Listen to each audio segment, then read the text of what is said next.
seeing yesterday a bit of fog in the area, and as we get out this morning, it's going to be a similar case, and we're going to continue to be seeing some fog into the coming mornings as well. But despite some morning fog and some isolated rain you can see today, we're overall going to be drying and warming up as we head through the week. And as we get to the weekend, it's going to be a little bit different. It's not going to be consistently warm and dry. We're going to have a cold front move through, bring a little bit of rain, slightly cooler weather along with it. We'll be getting into that, but we do need to start with the dense fog advisory because we do have quite a bit of dense fog across the Northland today.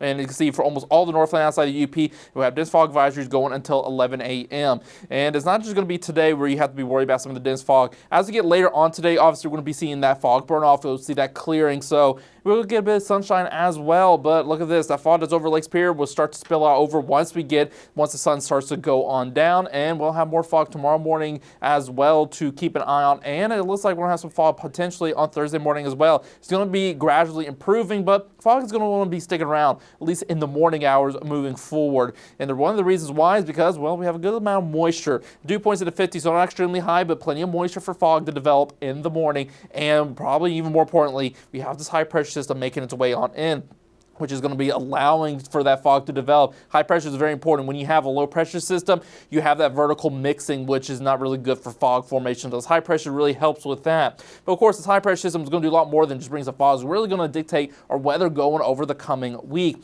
One of the things is going to bring drier weather. I mentioned that today we're still going to see a few isolated storms and shower, primarily the eastern half of the Northland. That includes Arrowhead, northwest Wisconsin, and going into the UP. As we go further west, likely to be a little sunnier, a little drier overall. So probably not going to see too many isolated showers with thunderstorms. But as we go into Wednesday, you'll notice now we're not even seeing much of any isolated shower thunderstorms. Maybe one here and there might be possible, but overall we're going to be quite sunny and dry once we get into the middle of the week because of the high pressure system. We're also going to see temperature change as well. Today is going to be similar to yesterday. A lot of us in the 60s, maybe a little bit warmer, especially further west where more of us getting into those low 70s into maybe the mid 70s in some spots. But as we start to move forward, look here, I'm going to jump forward a few days, going to Thursday. This is where we're really going to start feeling more warmer weather make its way through. We're going to be getting into the 70s for all of us. It's showing it on some of the models, maybe even low 80s in a spot here and there possible. So it's going to feel quite a bit warmer outside, especially because we're into the tail end of September. Definitely not going to be feeling like it though as we go through the week.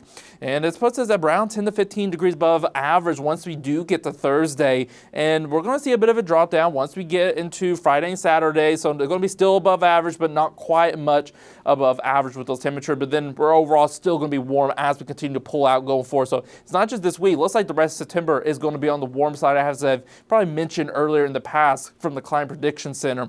And we're going to look at the dew points once more because I did mention, even though overall we're on to the warming and drying pattern, a little bit of a change is going to be coming on Friday. You saw those drop in temperatures just a little bit. And we're going to look at dew points because dew points are really good at showing specifically cold fronts. You'll notice that dry air just descends. That is a cold front moving through that we're going to start seeing as we get late Thursday going to Friday. We're probably going to see another one go in late Friday going into Saturday as well. Now, all these are going to bring slightly cooler weather along with it. It's also going to potentially bring some rain. Again, this is going to be a pretty minor risk overall. We're probably going to see maybe some isolated scattered showers and thunderstorms along this cold front. But if we do, it's primarily going to impact northern Minnesota. And we'll be keeping an eye on it as we head through the week. But for today, just be ready for that morning fog as you get out for that morning commute. And as we go through the week, we're going to be gradually warming up overall and seeing drier conditions make their way in as well.